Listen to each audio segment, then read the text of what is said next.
Hayden Panettiere começou a trabalhar antes mesmo de aprender a falar.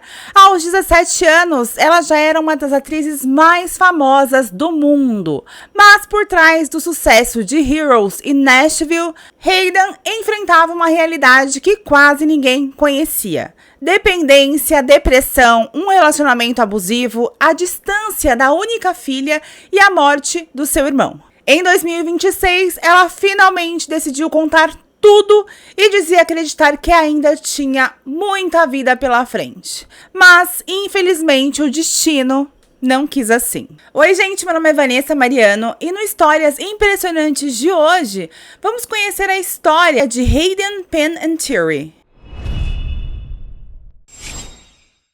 A notícia da morte da atriz no último domingo, dia 16 de agosto, pegou todo mundo de surpresa. Foi de repente e do nada que seu pai solta uma nota dizendo que a filha havia falecido. Mas a Hayden parecia estar bem, ela estava em um excelente momento da sua vida e da sua carreira.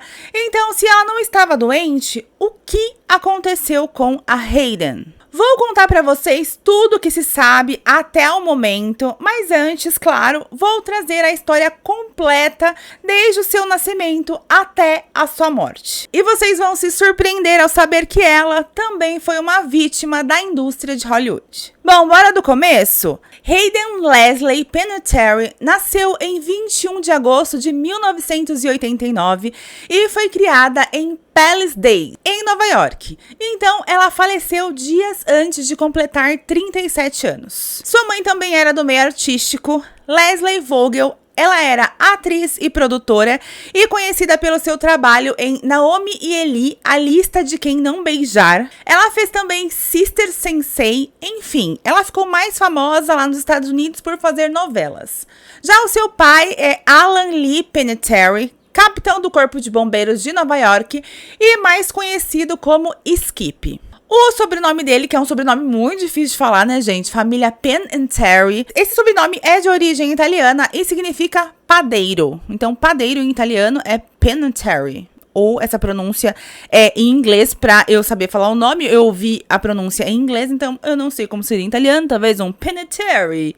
Não sei. Enfim, um sobrenome difícil. Mas era o sobrenome da sua família, herdado aí do seu pai. Seus pais foram casados por 25 anos, de 1987 até 2012, e o casamento terminou 4 anos após um caso público de violência doméstica que teria acontecido em 2008, aonde o Skip foi acusado de agredir a Leslie. E por conta dessa acusação, ele recebeu 2 anos de liberdade condicional. Então, aquela família tradicional, na verdade, assim, era um tantinho quanto problemática. Além da Hayden, o casal também teve um outro filho chamado Hansen Panettiere, que nasceu em 25 de setembro de 1994. Então, ele é 5 anos mais novo que a Hayden. O Jensen também era ator e, assim como a irmã, ele começou a trabalhar ainda muito jovem. Os dois, ainda crianças, fizeram juntos um filme da Disney chamado Tiger Cruise. Esse acho que mais um trabalho que eles fizeram juntos. O Jensen se dedicava à televisão e ao cinema e ele também atuava como dublador de desenhos e gostava muito de pintar.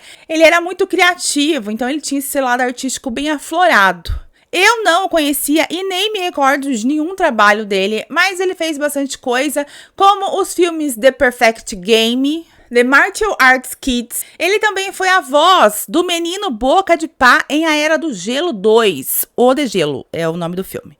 E, gente, eu tive que pesquisar muito, mas assim, porque eu assisti o filme e não sabia quem era esse personagem. E o personagem é esse daqui, é esse animal que é um antigo parente do elefante, conhecido por sua mandíbula inferior achatada em formato de pá. Assim, um personagem bem do secundário mesmo, sabe? Como eu disse, eu amo a Era do Gelo e nem sabia quem era esse personagem, mas enfim. Ele fez também a famosa série The Walking Dead, que eu ainda não assisti, então eu não sabia qual era o seu personagem. Mas assim, ele era um personagem chamado Casper, que apareceu na 9ª temporada, no episódio 15. Ou seja, uma participação, né, gente? Não, nada muito assim relevante. Ele era um ator que sempre estava trabalhando, mas sempre com papéis pequenos. Por exemplo, eu vi que ele fez Todo Mundo Odeia o Chris, e essa série é super famosa aqui no Brasil, mas você lembra dele nessa série? Ele é esse aqui, e ele apareceu na segunda temporada no episódio Todo Mundo Odeia o Papai Noel, que foi lançado em 2006. Ele interpretou Peter, um dos garotos malcriados que irritava o Julius quando ele trabalhava como Papai Noel em uma loja.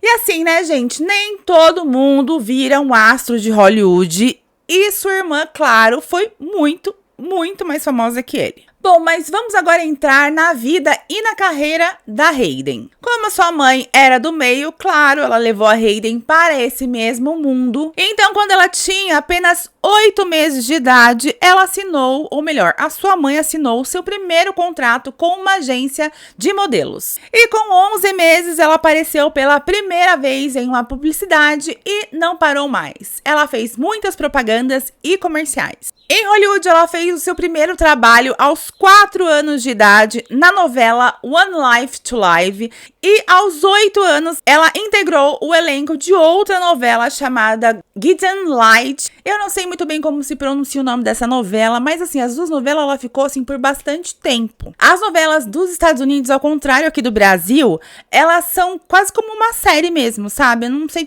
muito bem a diferença, mas elas ficam por anos. Às vezes tem novelas que duram 4 anos. E aqui no Brasil não, né? Acho que em um ano, menos de um ano, uma novela começa e termina. A carreira da Hayden floresceu e logo ela conquistou papéis como a voz da princesa Dot em Vida de Inseto da Pixar em 1998, se tornando uma das mais jovens indicadas ao Grammy pelo álbum infantil que fazia aí parte da animação. Então assim, a Hayden, gente, além de atuar, ela cantava também e cantava muito bem. Ela atuou ao lado de Denzel Washington no drama sobre futebol americano Duelo de Titãs em 2000 e teve papéis na série de TV Ally McBeal e no filme Um Presente para Hayley em 2004 com a Kate Hudson. Um outro filme que ela fez que era infantil, mas que divertiu muitos adolescentes e adultos, foi o filme Deus Zebra de 2005. O filme era sobre uma zebra que pensava ser um cavalo de corrida e a Hayden era a jockey que montava a zebra. Durante a infância e adolescência, a Hayden treinou ginástica artística e equitação, o que ajudou ela a interpretar este papel aí de jockey. Eu fiz 3 tambores por alguns anos e sei o quanto é difícil esportes com cavalos, e ainda mais ela que teve que montar uma zebra. Mas aí, durante as filmagens do filme na África do Sul, a Hayden acabou caindo da zebra e com isso ela teve uma lesão nas costas. Mais de 20 anos depois, a Hayden disse que essa lesão ainda a incomodava. Em 2006, ela estrelou a comédia de líderes de torcida As Apimentadas, Tudo ou Nada, que foi o terceiro filme da série Teenagers As Apimentadas. E no mesmo ano, ela alcançou um novo patamar da fama quando a série Heroes acabou se tornando um grande sucesso. Ela foi a personagem mais importante da primeira temporada da série. Sua personagem era a Claire, uma líder de torcida com o poder de regeneração celular rápida, o que tornava ela praticamente imortal. E ela era o centro da premissa da série, que era salve a líder de torcida, salve o mundo. A Hayden nunca foi líder de torcida na vida real, mas ela interpretou algumas vezes o papel de líder de torcida. E este era um tema muito comum nos anos 2000, né, gente? Tem muito filme de líder de torcida dessa época. E como eu disse, ela fez por anos ginástica artística, o que deu a ela a flexibilidade e a força e a consciência corporal necessária para realizar as coreografias e as acrobacias. Eu acho as líderes de torcidas fantásticas, assim, são todas fortes, realmente elas são muito dedicadas e têm aqueles corpos e conseguem fazer acrobacias, enfim. Eu acho muito bonito, além, não só a forma artística, né, da apresentação, mas eu gosto muito de ver a dedicação delas. São meninas que desde muito cedo se desenvolvem, elas ficam muito musculosas, enfim. Bom, a Hayden tinha 17 anos quando a série estreou e a fama veio com tudo e com isso uma atenção absurda. incluindo uma multidão de paparazzi. Outra coisa que só quem foi artista nos anos 2000 sabe, os paparazzi, eles ficavam igual carniça atrás dos famosos. A Heidi, ela conta que um dos paparazzis, querendo ali uma reação dela, chegou a chutar ela e falar coisas horríveis pra ela, só pra ver se ela tinha ali alguma reação, ver se ele conseguia irritar ela a ponto de dela fazer alguma coisa e isso gerar uma polêmica e que ele conseguisse fotografar. Então, assim, era chato, sabe? Não era só fotografar ali o que ela estivesse fazendo. Eles chegavam a provocar, tentar ter reações dela pra ver, só pra virar notícia. Ela conta que uma revista estampou uma foto sua com celulite. Isso na pior era da magreza de todos os tempos. E isso fez a Hayden sofrer com dismorfia corporal durante anos. Ela acreditava que não importava o quão forte, magra ou jovem ela fosse, ela não queria escapar de ter as temidas coxas com celulite. Foi nessa época também que ela recebeu uma pílula da felicidade de um assessor de imprensa que disse que aquilo era para ela ajudar ela a ficar ali mais desinibida no tapete vermelho. E às vezes as pessoas pensam que vai ser algo inofensivo, mas foi justamente essa primeira pílula que abriu o caminho para uma vida de vício esse que ela iria lutar por anos. Durante a gravação de Heroes, Hayden já estava com seus 19 anos e ela decidiu que sua mãe não seria mais a sua empresária.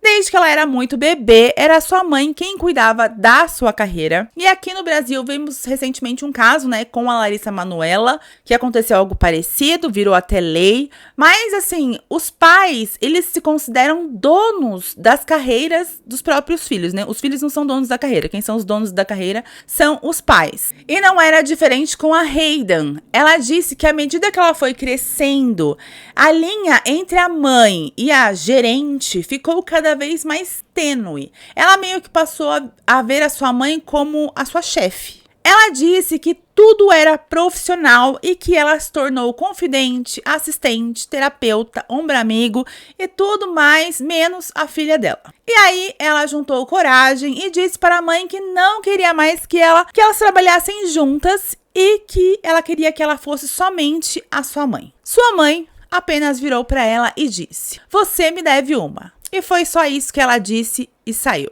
A Hayden ficou atormentada com essa resposta. Ela ficava se perguntando o que será que minha mãe quis dizer com aquilo e qual seria a forma de pagamento, como ela teria que pagar a sua mãe, já que ela disse, você me deve uma. Ela entendeu no fim que era tudo por dinheiro. Ela pensava que conseguiria se reconectar com a sua mãe, que elas voltariam aí a ser mãe e filha, coisa que elas nunca foram, já que sua mãe sempre cuidou dela como uma artista. E pior, a mãe não quis mais nada com ela. Ali ela e a sua mãe romperam assim o relacionamento e desde então o relacionamento nunca mais foi bom e nunca mais foi como a Hayden idealizou. A Hayden, ela foi o pilar financeiro da sua casa desde sempre. Era o dinheiro dela que bancava tudo. Claro que tinha a renda do pai dela, mas enfim, a renda dela era muito expressiva ali pra família. Então imagina a pressão que não é você desde pequena saber que é o seu trabalho que mantém muita coisa ali pra sua família. E conforme ela foi crescendo, ela viu que ela trabalhava duro, ganhava dinheiro e esse dinheiro estava sendo usado para coisas que ela não tinha conhecimento. A família, ela vivia em um apartamento que foi comprado para Hayden quando ela tinha 16 anos. Ou seja, ela não tinha a independência e nem o apartamento, já que a sua família vivia nele. Então ela rompe com a mãe e não só isso, ela vai embora da própria casa para assim finalmente viver a sua própria vida. E aí, jovem, independente, vivendo sem o apoio que ela desejava ter dos pais e sendo uma das atrizes mais bonitas de Hollywood, claro que teríamos episódios do quê? Sim, de abuso. Aos 18 anos, ela começou a namorar seu colega de elenco de Heroes, o Milo Ventimiglia, mas isso não a impediu de ser alvo de assédio sexual em Hollywood. Em uma festa em 2008, um executivo da TV beijou ela na boca, assim, do nada, na frente do namorado dela. E o namorado dela ficou super desconcertado com isso, gente. Ele, sei lá, teve um misto de achar permissivo da parte dela ou não, enfim, isso abalou muito o relacionamento dos dois. Ela conta um outro episódio que ela descreve como chocante, que aconteceu durante uma viagem ao sul da França a bordo de um iate repleto de celebridades. Na época, ela viajava com uma mulher que ela considerava uma amiga, uma confidente, uma pessoa muito próxima. Esse grupo de celebridades aproveitava os dias com festas luxuosas, regadas a champanhe, mergulhos no Mediterrâneo, e as noites era só festa que durava até o amanhecer. Perto do fim da viagem, durante um jantar, uma amiga se aproximou e pediu que ela descesse para o outro andar do iate para conhecer alguém. As duas seguiram por um corredor estreito até uma cabine privada. Lá, segundo a Hayden, tinha um cantor e compositor britânico muito famoso, que tinha isso na casa dos seus 30 anos, e ele estava sem camisa, deitado na cama embaixo dos lençóis. Ela ficou muito surpresa, imaginando como ele estaria ali debaixo dos lençóis, né, se ele estaria nu. A sua amiga vira para ela e diz: "Quero que você vá para a cama com ele", e saiu e deixou os dois sozinhos. Naquele segundo, ela entrou em choque. Ela nunca imaginou que a amiga pudesse fazer isso com ela. Assim que a porta se fechou, ela disse que o seu instinto de sobrevivência entrou em ação. Ela virou para esse tal famoso e disse: "Olha, eu não sei o que ela te disse, mas isso não vai acontecer." E ela saiu correndo de lá e foi para a sua cabine. Imediatamente ela conseguiu reservar um hotel e começou a fazer as malas para deixar o iate. Foi uma decepção total. Aquela era a sua melhor amiga, confidente, e no final tratou ela como se ela fosse uma garota de programa. Tudo isso que eu estou contando para vocês está no livro que ela lançou pouco antes de morrer. Enfim, muito jovem e muito famosa, ela emplacava um trabalho atrás do outro. Ela participou do filme de drama Fireflies in the Garden, que no Brasil veio com o nome Um Segredo Entre Nós, e o filme era simplesmente com a Julia Roberts. Em junho de 2007, ela assinou com a agência William Morris, e a Forbes, gente, estimulou que ela ganhou em torno de $2 milhões em 2007. E em dezembro do mesmo ano, ela foi indicada pela revista GQ como Obsessão do Ano. Na época, a atriz era um dos rostos mais conhecidos da televisão jovem no mundo. E lá nos Estados Unidos, os artistas são multitalentos, né? Eles dançam, eles cantam, dão piruetas. E a Hayden fazia tudo isso. Ela fez a série Heroes de 2006 a 2010. Em 2009, ela fez a garota mais popular na comédia romântica Eu Te Amo, Betty Cooper, aonde ela também era uma líder de torcida. Em 2011, ela participou do filme Pânico 4 e a sua personagem também apareceu no Pânico 5, que foi lançado em 2023. Em 2012, ela engatou outra série longa e de muito sucesso chamada Nashville, aonde ela interpretava uma talentosa e complexa estrela da música country. A série ficou no ar por 6 anos até 2018. E a Hayden, gente, foi até personagem de um jogo lançado para o PlayStation 4 em 2015, aonde ela interpretou a personagem Samantha no jogo Until Dawn. E quando a série Nashville acabou em 2018, a Hayden fez uma pausa na sua carreira durante 4 anos, se afastando totalmente das telas. Uma vida baseada em sua carreira profissional, né? A menina trabalhou até 2018 sem parar, mas aí e a sua vida pessoal? Bom, a Hayden namorou seu colega de elenco da série Heroes, o ator Milo, como eu já disse pra vocês, né? O romance atraiu muito a atenção dos paparazzis na época, devido aí à diferença de idade de 12 anos entre os dois. Ela tinha 18 e ele tinha 30 anos. Eles terminaram em 2009 e no mesmo ano ela começou um relacionamento com o ex-campeão mundial de boxe ucraniano Vladimir Klitschko. Os dois se conheceram em 2008 em uma festa de amigos em comum, mas foi só no ano seguinte, em 2009, que eles começaram a namorar. Em seu livro, ela revelou que se aproximou do Vladimir pelo enorme sentimento de cavalheirismo e segurança que ele transmitia ali para ela. Ela então estava com 19 anos e ele com 32. O casal chamava atenção pelo forte contraste físico. Ela com 1,53 m e ele com 1,98 m. A relação deles foi apelidada pela mídia de uma relação entre uma peso-pena e um peso pesado. Então, assim, gente, todos os cliques é muito interessante. Ela é muito baixinha, ele é muito alto e foi justamente isso que atraiu ele pra ela, né? Ela se atraiu por ele, na verdade, por ele ser forte, imponente, meio que ela queria essa segurança, sabe? E ele transmitia essa segurança pra ela. Mas em 2011 eles terminaram de forma amigável devido aí à dificuldade de conciliar as rotinas entre continentes diferentes. Mas em 2013 o casal reatou o romance e anunciou o noivado. Eles pretendiam se casar em 2014, mas não deu certo e nesse mesmo ano ela engravidou. Em 9 de dezembro de 2014 nasceu a única filha do casal chamada Kaya Edvokia Klitschko. Ai, que difícil nome, né, gente? Um sobrenome ucraniano, acho que é Klitschko.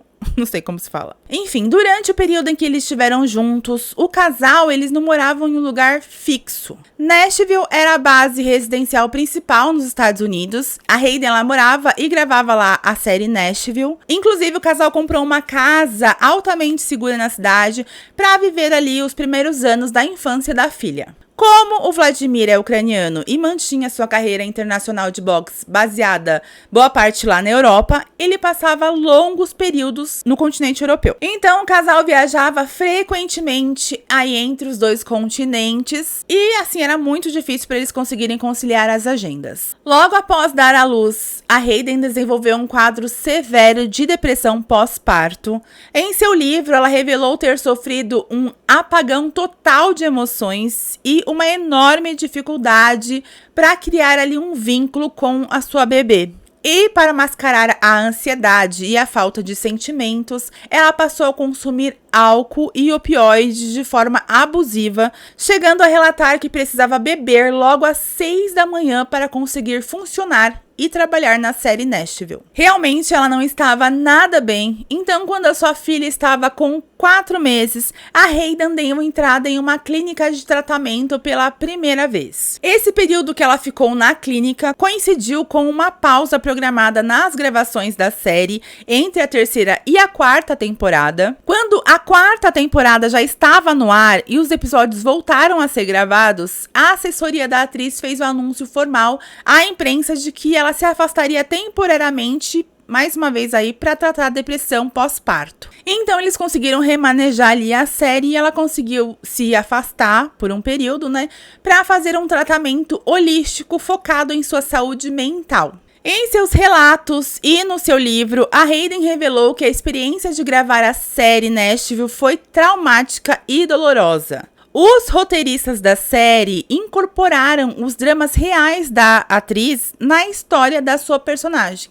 Com isso, enquanto a Hayden lutava secretamente em casa contra o vício e a depressão, ela precisava ir ao set de filmagens todos os dias para atuar exatamente nas mesmas situações ali diante das câmeras. Mesmo com as indas e vindas para clínicas de reabilitação, os produtores adaptaram os roteiros, inclusive criando uma trama em que a personagem se envolvia com uma seita para justificar o sumiço dela de alguns episódios, permitindo que ela permanecesse no elenco até o fim da série em 2018. E não foi só a série que chegou ao fim em 2018. O seu relacionamento com o Vladimir também chegou ao fim em agosto daquele ano. O relacionamento foi chegando ao fim aos poucos, principalmente por causa dos sérios problemas da atriz e do momento difícil que ela enfrentava após se tornar mãe. Ela realmente se afundou no álcool e nos opioides e ela disse que chegou a um ponto em que ela nem queria ficar perto de si mesma e que o próprio Vladimir se afastou porque ele também não queria estar perto dela devido ao seu comportamento autodestrutivo. O vício acabou afetando diretamente a dinâmica do casal. Em vez de focar no relacionamento e no noivado, a Hayden usava substâncias para tentar mascarar a própria infelicidade crônica, o que desgastou completamente a convivência entre eles. Só que o fim do relacionamento não foi anunciado inicialmente pelo casal em um comunicado oficial, como sempre fazem, né? A notícia veio a público de uma outra forma. Em 2 de agosto de 2018, a Hayden foi fotografada em Los Angeles saindo de um restaurante de mãos dadas com um homem que naquele momento ainda era descrito pela imprensa ali como um homem misterioso, mas ele era Brian Hickerson, com quem ela começaria aí um relacionamento. As imagens imediatamente levantaram suspeitas de que seu noivado com o Vladimir teria chegado ao fim. No dia seguinte, 3 de agosto de 2018, a sua mãe, a Leslie, confirmou à imprensa que a filha e o Vladimir tinham se separado. Ela disse que a Hayden estava passando por muitas mudanças, havia voltado para Los Angeles e precisava de um tempo para decidir o que ela iria fazer ali da sua vida. Enquanto Hayden enfrentava um dos piores e mais difíceis momentos da sua vida, a sua filha Kaya foi para a Ucrânia para ficar com o pai. A Hayden acreditava que seria só mais uma visita normal, uma visita comum.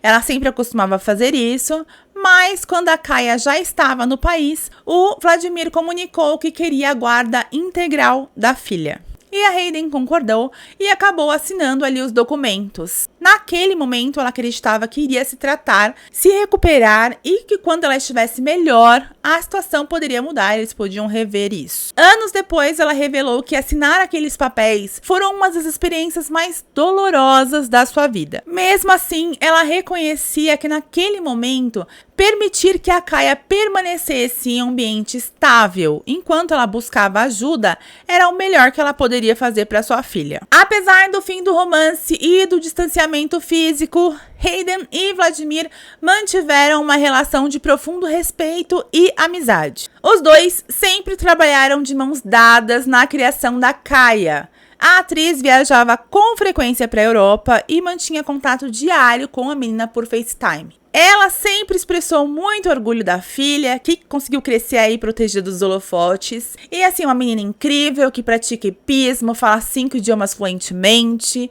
Então assim, uma menina maravilhosa. Mas infelizmente a mulher sempre é julgada, né, gente? Quando ela decide que a guarda dos filhos fiquem com os pais, as mulheres sempre são julgadas, é inevitável. E com a Hayden não foi diferente. Enfim, nos anos que se seguiram, sua vida pessoal continuou conturbada. Ela começou então o seu relacionamento com o Brian Hickerson. A Hayden e o Brian teriam se conhecido por meio de amigos em comum em Los Angeles. O Brian havia se mudado para a cidade onde ele trabalhava com imóveis e tentava seguir carreira como ator. No começo, aparentemente, era uma relação bastante intensa. Reportagens da época diziam que eles estavam saindo bastante, frequentando festas e se divertindo juntos, mas os primeiros sinais públicos de problemas apareceram muito rapidamente. Em outubro de 2018, poucos meses depois que eles começaram a aparecer juntos, Brian se envolveu em uma confusão com o próprio pai. A polícia foi chamada para atender uma ocorrência de possível violência doméstica. A Hayden estava presente e, segundo o relato policial divulgado posteriormente pela imprensa, ela estava extremamente abalada.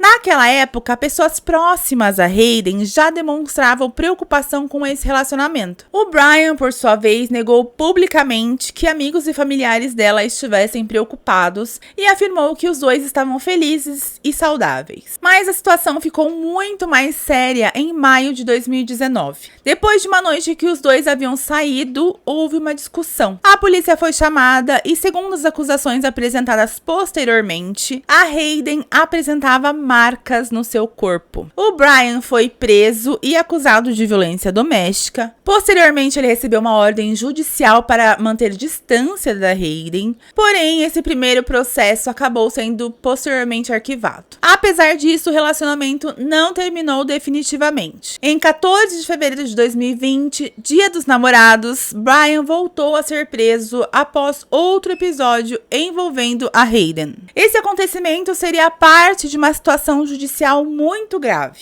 Em julho daquele mesmo ano, ele foi preso novamente e enfrentou diversas acusações relacionadas a episódios de violência contra a Hayden ocorridos entre 2019 e 2020. Entre as acusações estavam lesão corporal, agressão e tentativa de impedir uma testemunha de levar adiante uma denúncia. Foi nessa época que Hayden resolveu falar publicamente sobre o que havia vivido. Ela afirmou que estava contando sua história na esperança de ajudar outras pessoas que estivessem em relacionamentos abusivos a procurarem ajuda. Em abril de 2021, o Brian declarou que foi acusado de 2 acusações criminais de violência contra a Hayden. Ele recebeu uma sentença de 45 dias de prisão, 4 anos de liberdade condicional e participação em 52 aulas sobre violência doméstica, pagamento de restituição e uma ordem de proteção de 5 anos, né? Então, em teoria, ele tinha que ficar 5 anos ali longe da Hayden.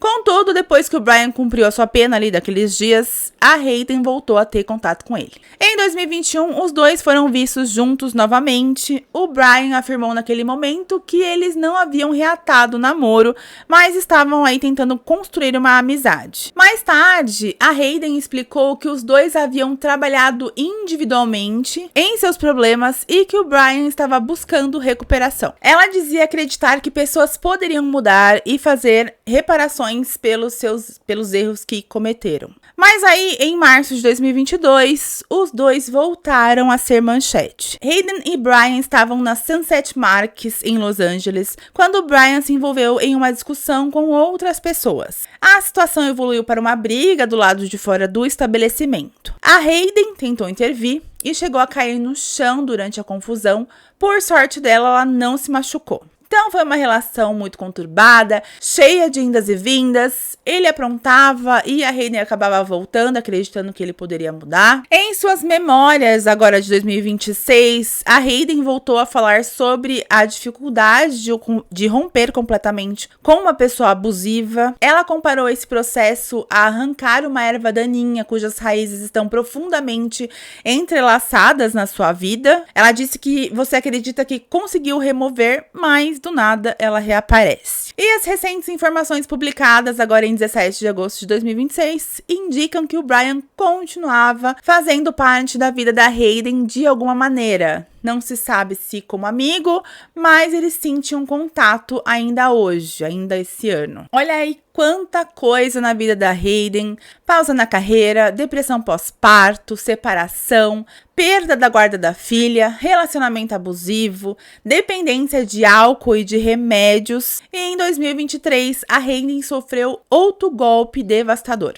O seu irmão, o Jensen, morreu de forma repentina em 19 de fevereiro de 2023, com apenas 28 anos, e ele estava em Nova York. Naquele dia, Jensen tinha um compromisso profissional, mas ele não apareceu. Como isso não era esperado, amigos ficaram preocupados e foram até o apartamento dele em Nyack, em Nova York, para verificar se estava tudo bem. Ao entrarem, eles encontraram o Jensen sentado e ele estava inconsciente. Um dos seus amigos começou a fazer a manobra de ressuscitação até o resgate chegar, mas infelizmente nada pôde ser feito. Dias depois, a família revelou que Jensen havia morrido devido a um problema cardíaco. Ele tinha o que se chama de coração aumentado, condição conhecida como cardiomegalia associada a complicações na válvula aórtica. A morte do irmão teve um impacto enorme sobre a Hayden. Posteriormente, ela descreveu a sensação como se tivesse perdido metade da sua alma e disse que era uma perda do qual ela acreditava que jamais ela iria se recuperar completamente. Pouco depois da morte dele, a Hayden começou a apresentar uma reação física muito forte ao estresse. Segundo seu próprio relato, seu corpo começou a inchar e ganhar peso rapidamente. Ela afirmou ter ganhado cerca de 18 quilos e isso, claro, acabou atingindo também a sua autoestima. Além de tudo isso, gente, um episódio extremamente doloroso aconteceu. Enquanto ela estava saindo ali do funeral do seu irmão, uns paparazzis conseguiram fotografar ela. E ela conta que ela ficou chocada ao ver aquelas fotografias publicadas e que aquilo fez voltar a sua agorafobia, que ela já tinha enfrentado anteriormente. E isso fez com que voltasse com força. E por conta disso, ela ficou muito tempo isolada, muito tempo sem sair de casa. Curiosamente, o filme Pânico chegou aos cinemas em março de 2023, poucas semanas depois da morte do Hansen. A Hayden havia retomado o papel, que ela fazia, a personagem que ela interpretava. Depois disso, ela continuou tentando reconstruir a sua carreira. Um dos projetos mais importantes dessa fase foi o Amber Alert, lançado em 2024. Além de protagonizar o filme, Hayden também foi produtora executiva. Ao mesmo tempo, ela começou a trabalhar em algo muito mais pessoal, a sua autobiografia. Em 2024, a Hayden falou abertamente sobre como estava tentando recuperar a sua própria vida. Depois do filme Amber Alert, ela apareceu no filme A Breath Apart, de 2025, e depois em Sleepwalker, de 2026, que foi aí, então, seu último trabalho exibido. E nesse filme, além da personagem que ela interpretou, ela também atuou como produtora executiva. Ou seja, apesar de tudo que estava enfrentando pessoalmente, ela continuava tentando construir uma nova fase profissional. Então, ela resolveu contar a sua própria história, como eu disse. Talvez o projeto mais significativo dos últimos anos tenha sido esse seu livro de memórias, que se chama This Is Me, A Reckoning, publicado agora em 2026. Nele, a Hayden resolveu falar sobre aspectos da sua vida que durante muitos anos haviam permanecido escondidos ou sido conhecidos apenas pela versão apresentada pela imprensa. E isso é importante porque a Hayden parecia estar tentando retomar o controle da sua própria narrativa. Durante muitos anos, outras pessoas haviam contado a sua história. Agora, ela queria explicar o que, segundo sua perspectiva, realmente havia acontecido. Até sobre a sua sexualidade, a Hayden falou publicamente em maio de 2026. Finalmente, nos seus 36 anos, durante a divulgação da sua autobiografia, ela falou pela primeira vez que ela era bissexual. Ela, pela primeira vez, falou publicamente sobre a sua orientação sexual. Ela contou que já havia se relacionado com mulheres e que sua atração por mulheres existia desde muito jovem. Segundo a Hayden, ela chegou a explorar esse lado da sua sexualidade, mas nunca havia se permitido viver plenamente,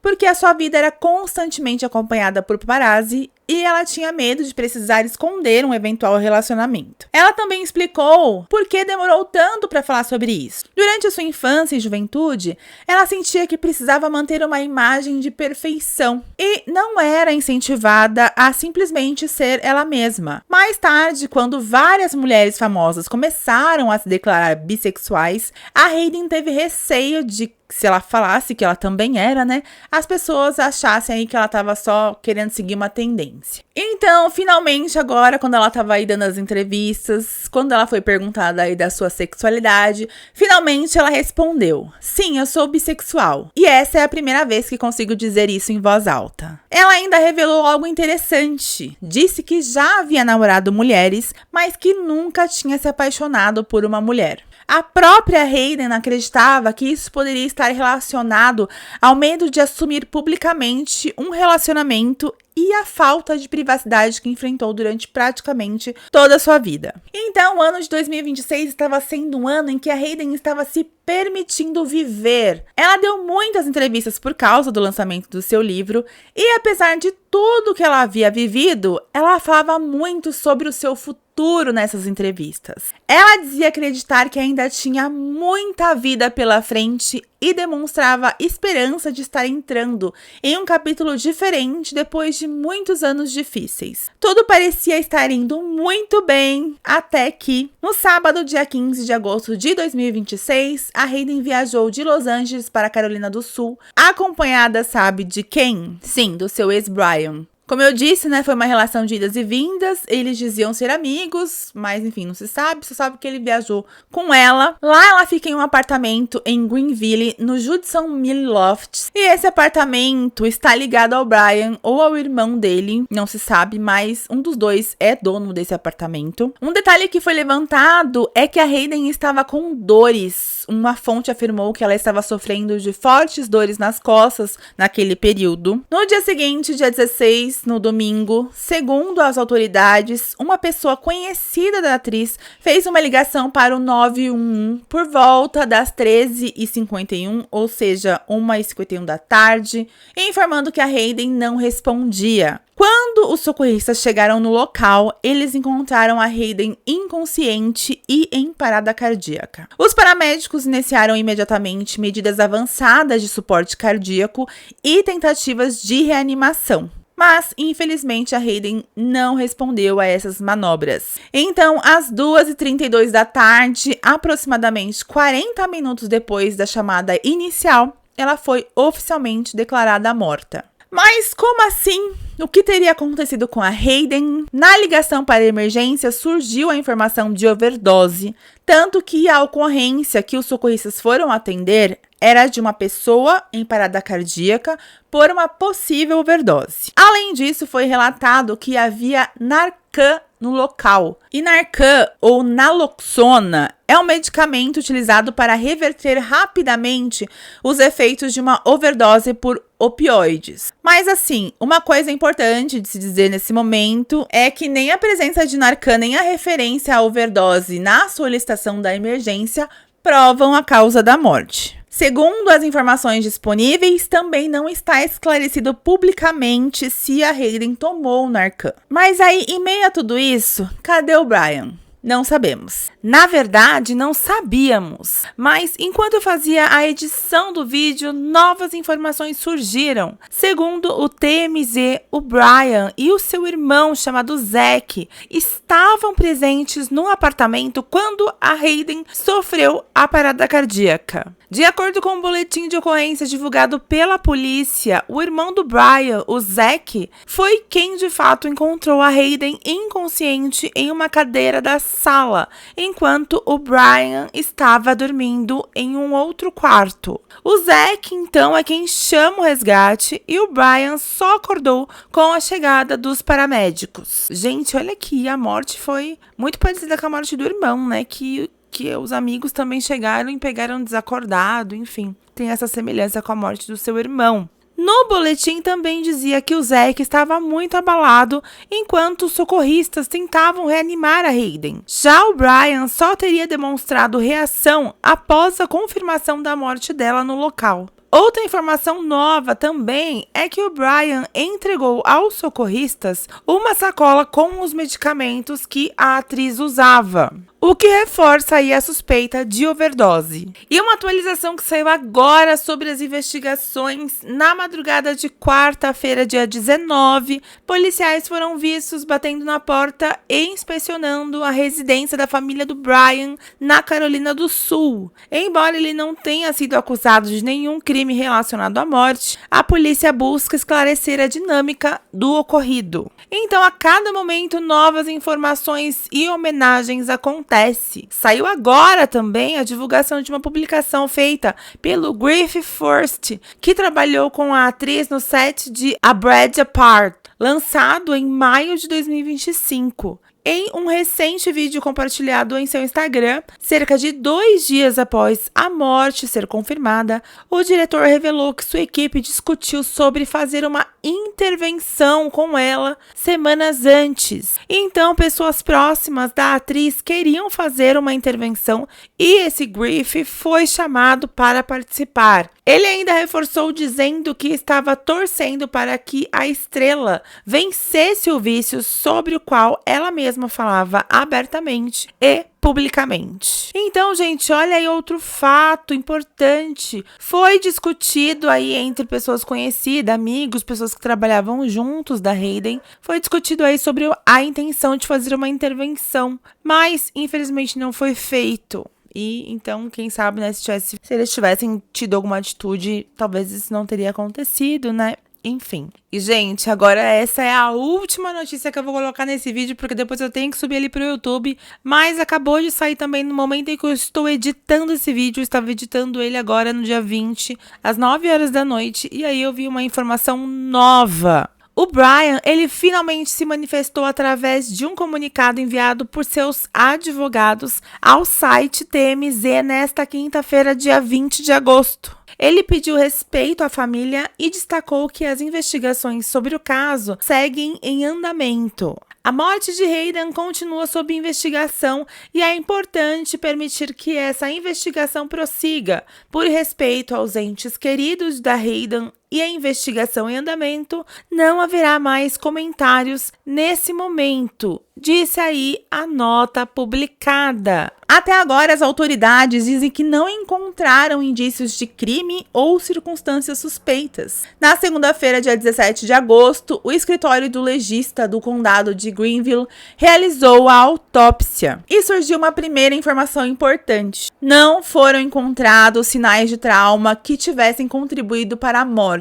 Isso significa que o exame inicial não identificou ferimentos físicos que explicassem a sua morte. Esse resultado também é compatível até o momento com a informação da polícia de que não havia evidências de violência ou de crime. Mas a autópsia ainda não conseguiu estabelecer a causa da morte e por que ainda não sabemos o porquê ela morreu. Agora entram os exames complementares. O legista ele informou que tanto a causa da morte como a maneira da morte permanecem pendentes enquanto são realizados estudos adicionais. Isso é particularmente importante quando existe suspeita de intoxicação ou overdose, porque muitas substâncias não podem ser identificadas apenas olhando os órgãos durante uma autópsia. É necessário aguardar exames laboratoriais, especialmente os toxicológicos. Somente depois desses resultados será possível saber se havia álcool, opioides, medicamentos ou outras substâncias no organismo e principalmente se alguma delas teve papel na morte. Portanto, nesse momento a investigação continua oficialmente aberta e assim que o laudo com a real causa da morte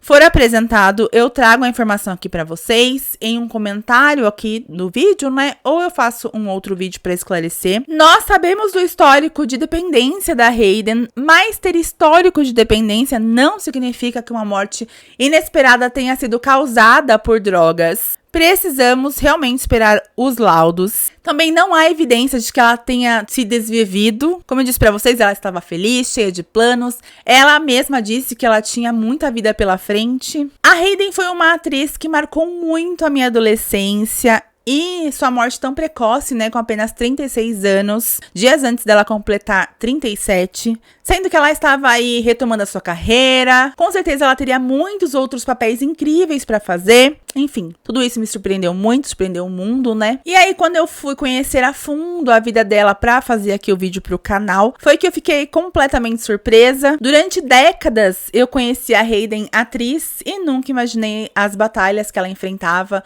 quando as câmeras desligavam. Agora, eu quero saber a sua opinião. O que mais chamou a sua atenção na história da Hayden? E principalmente, você já conhecia tudo que eu trouxe sobre a vida dela? Me conta aqui nos comentários.